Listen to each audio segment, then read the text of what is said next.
사랑하는 여러분, 오늘은 부활 주일입니다. 오늘 우리가 드리고 있는 이 예배는 구약의 유대인들이 행해지던 토요일 안식일이 아니라 주일, 일주일의 시작, 주의 날에 예배 드리는 이유가 바로 안식 후 첫날 부활하신 주님의 그 일을 기념하기 위함입니다. 예수 그리스도를 믿는 초대교회는 안식 후 첫날 부활의 산 소망이신 주님을 따라가고 다시 오실 예수님을 기다리던 공동체입니다. 그래서 예수님은 이 땅에 마리아와 요셉을 통해 초림 첫 번째 오시고 부활하심으로 두 번째 오셨다면 오늘 남겨진 이 공동체는 재림 다시 오실 주님을 기다리죠. 그래서 주님은 이 땅 가운데 늘 영원히 계시지만 재림의 주님으로 세 번 다시 오시는 것을 우리는 알고 있습니다. 교회는 변함없이 수천 년 동안 이 날을 기억하며 매주일 모여서 3년에서 5년 동안 세례 교육을 마친 자에게만 카타콤이라고 하는 동굴에 익스투스라고 하는 물고기 모양의 암호를 알려주게 되면 그들은 새벽 미명에 나와 말씀의 예전과 성찬의 예전 4시간, 8시간을 종일 예배했던 공동체인 것을 우리는 알 수 있어요.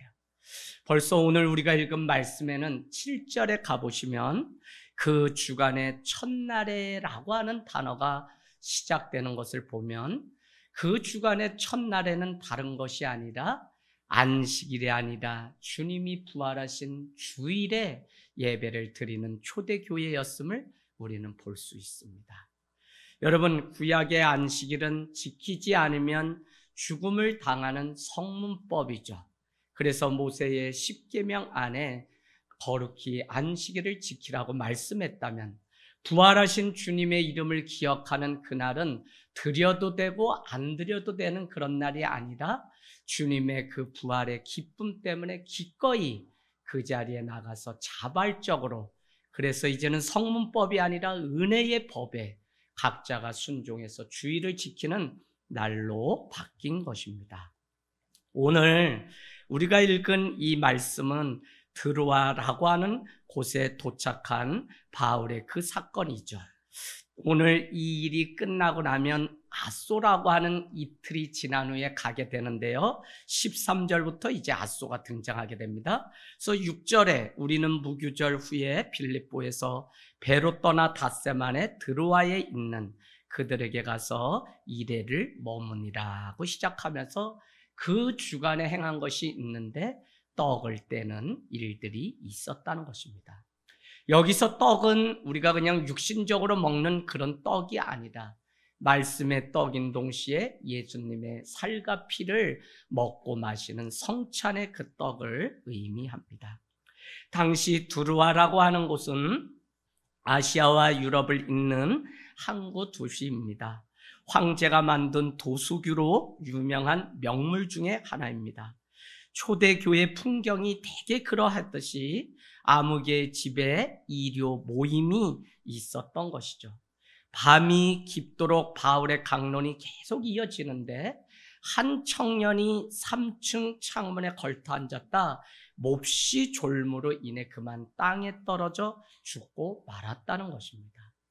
우리는 과거에 유도고라고 하는 이 청년의 이야기를 할 때마다 목사님들이 불순종하면 죽는다의 예, 또 한 가지는 예배 시간에 졸면 죽는다의 예가 유도구의 이 사건을 통해서, 그래서 많이 조는 사람의 별명을 목사님이 김 집사님은 유도구 같아 이래서 유도구 집사님으로 이름이 정해진 분도 있었습니다. 오늘 이 말씀의 풍성함이나 그 당시의 문화 속에 이것을 우리는 사회학적 어프로치인데 들어가 보면 그 의미의 본문이 그런 것이 아니라는 것입니다. 강론, 말씀, 설교가 한창 진행되고 있을 때 중단되는 건 너무나 당연하죠. 왜요? 혼비백산된 그곳에 있던 사람들이 우르르 몰려가서 청년을 일으켜 세웁니다. 그러고는 숨을 쉬지 않기 때문에 9절 말씀은 죽었다로 판정이 나게 됩니다. 어쩌면 이 청년은 그토록 위험한 장소에 엉덩이를 대고 앉았을까라고 사람들이 한탄을 하며 혀끝을 차고 있습니다.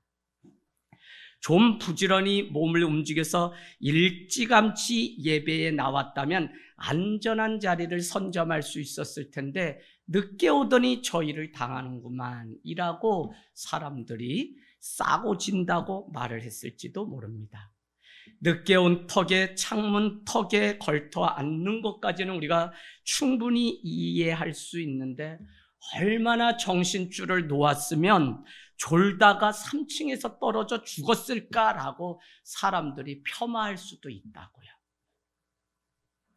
그런데 오늘 이 청년의 이름이 무엇이죠? 유두고입니다. 여러분은 유두고 아래 헬라어로 유두고는 행운이다라고 하는 이름이라고 써놓으시면 좋겠습니다.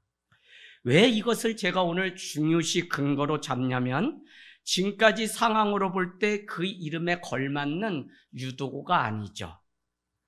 단순히 이름을 잘못 지었거나 재수 없는 사람에 불과할 수 있습니다. 그런데 당시 많은 노예나 종의 이름 중에 유두고라는 이름은 너무 많았다는 거예요. 뒤집어 말씀드리면 오늘 행운 유두고는 누구에게 행운이라는 의미냐면 그 일을 시키는 주인에게 좋은 종이나 노예가 오면 행운을 얻었다라고 하는 의미에서 행운이 되라라고 하는 의미에서 유두고라고 치지 않았을까 하는 것이죠. 그렇다고 보면 오늘 유두고는 일요일에도 쉬지 못한 채 붙들어둔 욕심 많은 주인 밑에서 온종일 일한 뒤에 느지막이 모임에 참석했을지도 모릅니다. 그럼에도 불구하고 그에게 부활의 산 신앙이 있기 때문에 어떻게든지 이 예배에 참여하고자 졸음이 겨운데도 와 앉아 있을지도 모르는 일입니다. 자리가 없어서 겨우 늦게 와서 3층 창문턱에 비비고 앉았는데 천신만근 쏟아지는 눈꺼풀의 무게를 도저히 감당할 수 없어서 그만 추락사를 당하는 안타까움을 겪게 됐는지도 모른다는 것입니다. 9절 가보실까요? 졸음을 이기지 못하여. 이 졸음이 저희는 주중에 예배를 드릴 때 보면 정말 어떨 때는 가서 그냥 주무시라고 이불을 다 덮어드리고 아야 그냥 여기에 보일러 깔아가지고 바닥에 그냥 입신하시고 여기서 주무시고 그 다음날 가시도록 해드리고 싶은 분도 있어요. 요거 1%, 99% 습관된 분도 많아요. 그런데 어쨌거나 이렇게 현대를 살아가는 우리의 삶도 이와 같다는 것이죠. 종일 세상 가운데 나가서 자본주의 문화 속에서 돈의 맛을 아는 우리가 도저히 어떻게 살아가야 될지 모르는 그런 때에 그냥 생상 한복판에 내몰려져서 고속도로 위에 D드라이브를 놓고 오토매틱으로 고속 질주하다 주님 앞에 턱 멈춰서서 예배를 왔는데 졸음을 이기지 못하는 일들이 있을 수 있다는 것입니다. 여러분, 다시 우리는 유두고를 생각해 보아야 되는데 졸다가 3층에서 떨어져 죽은 그는 어찌 되었나요? 오늘 바울이 내려가서 그의 몸에 엎드려서 끌어안았다고 얘기합니다. 그가 살았나 들었나 무슨 숨을 이렇게 쉬는 소리를 들은 것이 아니라 10절에는 떠들지 말라고 말씀하면서 생명이 그에게 아직 남아 있다고 말씀하고 있습니다. 그런데 더 정확한 것은 아직 남아 있는 것이 아니라 죽은 것입니다. 초대교회는 바울과 함께 다시 올라가서 떡을 떼어 먹고 오랫동안 날이 새기까지 이야기를 나누던 공동체입니다. 신앙의 교제가 밤새도록 남은 시간이 이틀밖에 되지 않기 때문에 어떻게든지 복음을 전하려고 했던 사도 바울, 마지막 부흥회를 하는 이 밤에 그는 유두고를 향해서 아직 생명이 남아있다라고 선포했다는 것입니다. 여러분, 죽었지만 그 안에 부활의 생명, 예수 그리스도께서 부활하셨던 것처럼 믿는 자는 반드시 살아난다고 하는 이 믿음이 바울에게 있었고, 오늘 그 예배 가운데 나온 초대교회가 이 말이 무슨 의미인지 알기 때문에 9절은 죽었다고 말씀하고 있음에도 불구하고 사도 바울은 생명이 있다고 선포했다는 것입니다. 오늘날 유도고 다시 살아난 그 기적 이야기가 한낱고 그냥 전설의 고향에 등장하는 그런 이야기로 치부할 것이 아닙니다. 한 청년의 그 삶을 우리가 생각해 보면 어이없이 죽음으로, 어떻게 보면 무관심과 냉소로 내몰릴 그 인생이지만 기꺼이 다가가서 그의 몸을 끌어안고 그를 향해서 포개는 그 모습이 예수님이 그렇게 하셨던 모습이기 때문에 그렇습니다. 마가복음 5장 39절, 똑같은 구절을 우리가 보겠습니다. 마가복음 5장 39절.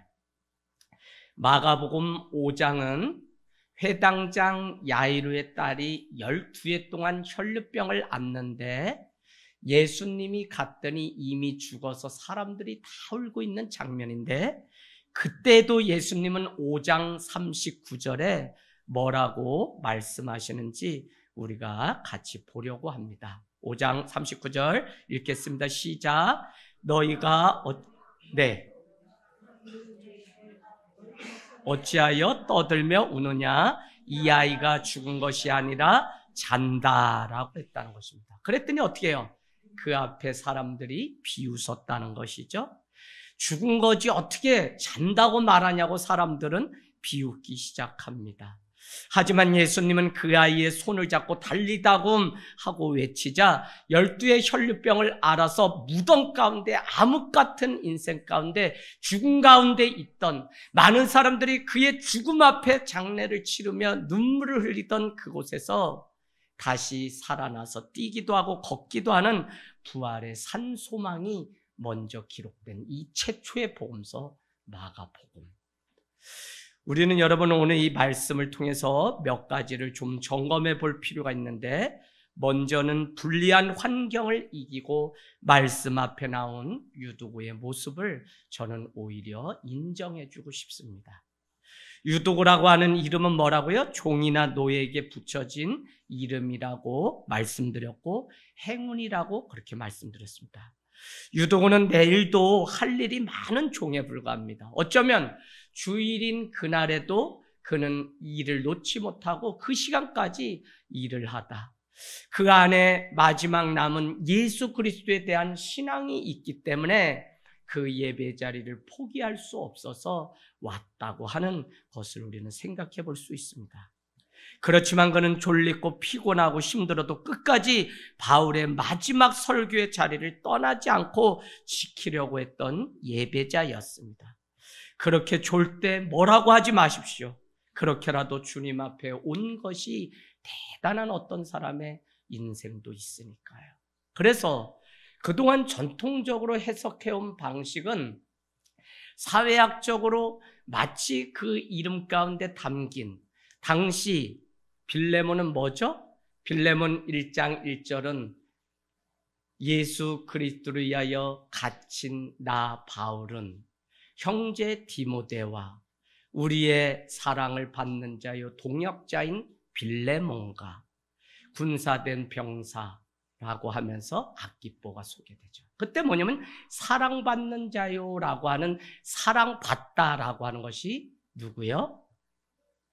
빌레몬의 이름의 뜻이죠. 그런가 하면 저는 이제는 없으면 안 되는 신복이라, 전에는 무익한 하였으나 이제는 유익한 자라고 했던 그 사람이 누구죠? 오네시모. 오네시모의 이름의 뜻은 유익한 자라는 뜻입니다. 이와 같이 당시 많은 이름 안에는 의미가 있는데 조금만 깊이 들어가 봐도 초대교회 에베소의 초대 감독된 오네시모를 여러분은 기뻐하며 그를 감독으로 둔 여러분은 기쁘겠습니다라고 하는 이그나티우스의 한 통의 편지를 보면 이름의 뜻 그대로 오네시모는 초대 감독이 되어 어떻게 해요? 많은 자들에게 유익을 끼치는 사람이 되었다는 것입니다. 그와 같이 당시의 노예들 중에 이름이 많이 불려졌던 사람이 오네시모 유익한 자라고 한다면 오늘 우리가 읽은 본문에 나오는 유두고 행운이라는 것도 주인의 입장에서 그렇게 지어졌던 풍속이 그 안에 있었다는 것입니다. 그런가 하면 오늘 우리는 유두고의 죽음을 보면서 죽음을 바라볼 것이 아니라 생명을 바라본 바울의 믿음을 우리는 가져야 됩니다. 세상 살아가 보면 죽을 일이 얼마나 많습니까? 그것도 나만을 향해서 죽음이 찾아오고 나같이 이런 인생이 없다고 생각하며 우리는 눈물 가운데 살아갈 때가 얼마나 많은지 모릅니다. 그런데 오늘 하나님께서 바울을 통하여 유도구를 어떻게 해요? 다시 살리셨다고 말씀은 우리에게 기록되어 있습니다.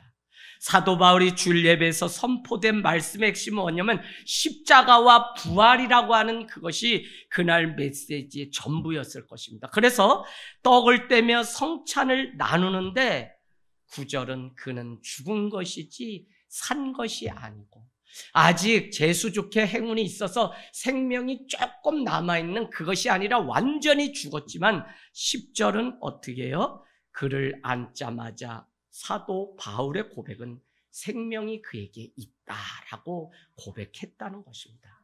저는 여러분 되지 않는 이 세상 가운데서 믿는 우리가 해야 되는 권세는 뭐냐면 말로 세상을 살리는 일. 우리가 믿음으로 말을 하게 되면 그것은 말씀이 되는 역사가 있습니다. 그래서 병든 자, 아픈 자, 사업으로 실패한 자에게 하나님이 이 땅 가운데 오셔서 첫 번째 하신 말씀, 여호와께서 빛이 있으라니 빛이 임하였다고 하는 창세기 1장 1절, 2절, 3절의 말씀으로 빛이 있으라니 빛이 있었고 흑암, 혼돈, 공허가 가득한 곳에 하나님의 신이 운행하게 되면서 저녁이 되고 아침이 되니 첫째 날이니라. 우리 인생의 첫날은 언제 오냐면 주님의 말씀, 빛이 임할 때, 그 부활의 빛을 비로소 경험할 때 그 사람이 정말 신앙 가운데 뜨겁게 살아가는 것이지, 과거에 내가 빛을 보았다? 그것도 눈이 다 먼 것이에요. 그래서 여러분, 아나니아야 아나니아, 저기 가면 눈이 먼 집가에 다소 사람 바울이 있는데, 사울이 있는데 그에게 안수하라. 안수하니까 눈에 비닐이 벗겨져서 그가 보고 이제 복음의 사람이 되었다는 거예요. 여러분, 이 죽었다는 거, 사울이 죽었다는 거, 세상에 그 가지고 살아가던 모든 것들이 다 비닐이 벗겨지냐고 3일 3야를 먹지도 못했던 시간들을 보냈죠. 오늘 예수님은 우리에게 부활의 주님이 되셔서 부활 생명에 관한 하나님의 뜻을 사도 바울이 그대로 전할 수밖에 없었던 산 증인이 우리에게 되었다는 거예요.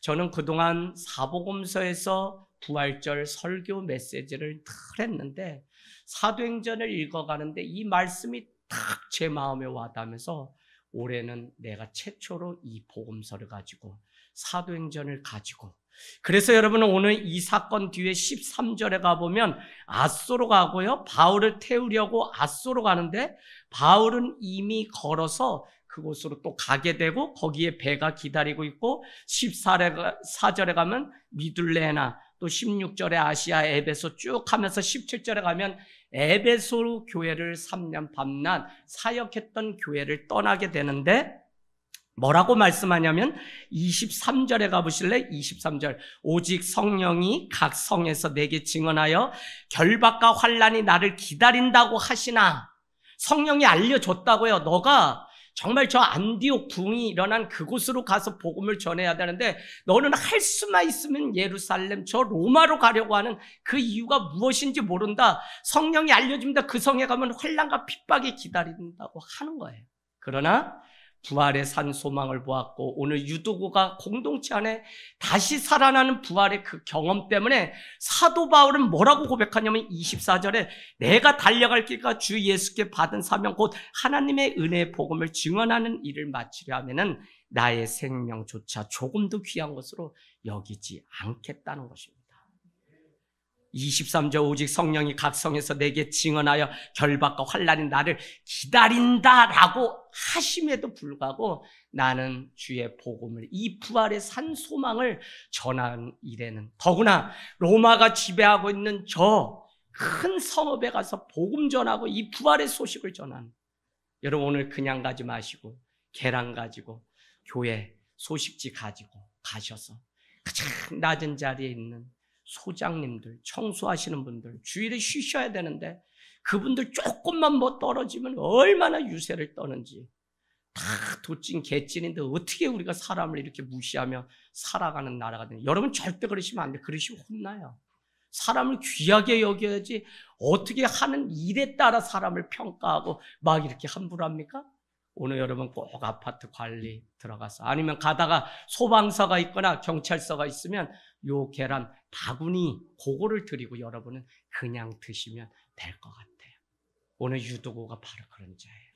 사회에서 어디에 자기의 아픔을 말할 수 없는 그런 자입니다. 그래서 오늘 죽는 일로 끝이 나면 너무 억울할 인생인데, 사도 바울은 그의 죽음을 묵상한 것이 아니라 생명이 있음을 묵상하며 오늘 부활의 산 소망을 선포했다는 것입니다. 그래서 되지 않는 일에 함몰되지 말고 문제에 함몰될 것이 아니라 더 크신 은혜를 바라보고 더 크신 은혜와 부활의 산 소망을 가지고 인생을 개척해 갔던 사람, 그가 바로 다말이죠. 다말.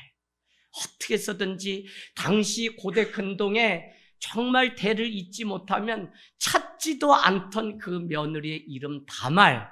그럼에도 불구하고 그는 그 당시에 자기의 인생의 운명을 개척하기 위한 시아버지였던 유다와 함께함으로 인해서 자녀를 얻어 그를 통해서 다윗과 예수 그리스도가 오셨던 것을 우리는 너무 잘 알죠. 여러분, 신앙이 있다면 그냥 주저앉지 말고 상처만 말하지 말고 이제는 어떻게 얻은 인생인데 내 부활의 산 소망 가지고 인생을 개척해서 어떻게 해서든지 주님의 옷자락을 만지려고 하는 이 믿음, 그래서 죽음의 자리에서 날마다 떠나 생명의 길로 가는 역사가 있기를 원합니다. 오늘 말씀은 우리 교회가 삼중감동의 목회를 말씀함 같이 누군가에게 하나님의 위로가 될 수 있는 일이 바로 죽었다 살아나는 부활의 산소망이라는 것입니다. 여러분 11절 12절에 보니까 어떻게 해요? 적지 않게 위로를 받았다는 말씀이 있습니다. 교회는 커뮤니티라는 말을 하는데 컴, 함께, 뮤너스, 선물이 되다라고 하는 합성어. 그래서 교회는 누군가에게 선물이 되어주는 공동체라고 말씀드렸고, 이 누군가에게 선물이 되어준다는 것은 사실 위로가 되고 누군가에게 격려가 될 수 있다는 겁니다. 누가? 내 자신이. 내가 내 상황이 전혀 그렇지 않은데 오늘 내가 부활의 산 소망만 가지고 살아간다면 누군가에게는 위로가 되고 누군가에게는 선물이 되는 인생이 바로 우리의 인생이라는 것입니다. 그래서 오늘 말씀 표현 중에 위로를 받았다라고 하는 이것이 얼마나 기쁜지 모릅니다. 왜 기뻐했다고 말하지 않고 위로를 받았다고 할까요? 위로를 받는다고 하면 누가 제일로 위로를 받아야 합니까? 사실 유두고만큼 위로를 받아야 할 사람이 없는데, 그런데 유두고가 위로를 받은 것이 아니라 현장에 있었던 지체들, 다른 사람들이 오히려 위로를 충분히 받았다고 말씀하고 있습니다. 저는 이 한 사람 한 사람 누구는 있어야 되고 누구는 없어야 되는 게 아니라 주님이 서로 위로를 받게 하시려고 우리에게, 때로는 죄송하지만 누군가가 아파하면 우리는 그를 위하여 기도도 하지만 나에게 건강 주셔서 하나님 감사해요 라고 하는 감사의 조건을 발견하기도 해요. 그래서 풀트리니에는 인간이 혼자 할 수 없는 두 가지 중에 한 가지가 그리스도인이 되는 건데, 그리스도인은 혼자 돌을 닦아서 되는 것이 아니라 어떻게 해요? 교회라고 하는 공동체를 통해 서로 하나 되는 훈련을 통해서만 온전한 그리스도인. 그래서 여러분 오늘날 교회가 이 함께 모이고 떡을 떼고 함께 하는 이것이 없이 그냥 주일 예배만 드렸다고 해서 이게 온전한 우리가 그리스도인이 된다는 보장이 없어요. 그래서 여러분은 더욱 모이기를 힘쓰고 함께하는 이 일을 통하여 오늘 내 인생을 통해 누군가가 위로를 받는다고 하는 이 일을 놓치지 않기를 원합니다. 유도고라 하는 종의 모습은 지치고 고날픈 우리 자신들의 모습인지 모릅니다. 그 자리는 우리를 불쌍히 여기시는 하나님의 긍휼과 은혜로 말미암아 우리의 생명을 살리시는 하나님의 은혜를 경험하는 자리가 오늘 이 자리죠. 그래서 우리는 생명을 살리시는 하나님을 날마다 바라보고 이 부족한 아무것도 아닌 나 같은 자를 통해서도 누군가에게 위로가 된다면 우리는 오늘 진정한 부활의 산 소망을 가지고 세상을 살아가고 있는 또 하나의 증거가 됩니다. 여러분 오늘 예배를 마치고 다 마을로 들로 아파트로 가셔서 누군가에게 꼭 이 부활의 산 소망을 전하는 귀한 은혜가 있기를 주님의 이름으로 축복합니다. 아멘.